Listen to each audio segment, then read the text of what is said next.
Une espèce qui est assez peu fréquente aujourd'hui, alors qu'elle colonisait pratiquement toutes les rivières de la partie ouest de la Bretagne au début du XXe siècle.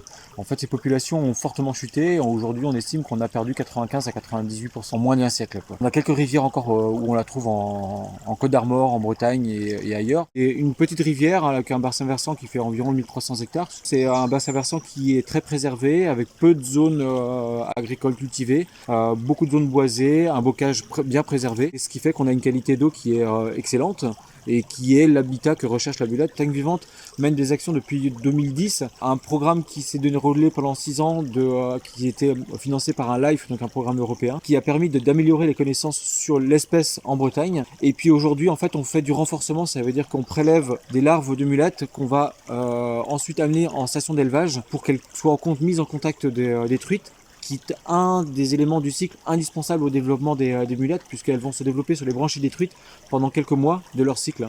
Et ensuite, les larves de mulettes vont se décrocher des branchies détruites. On va pouvoir les récolter et les élever encore pendant quelques années avant de les faire revenir en rivière.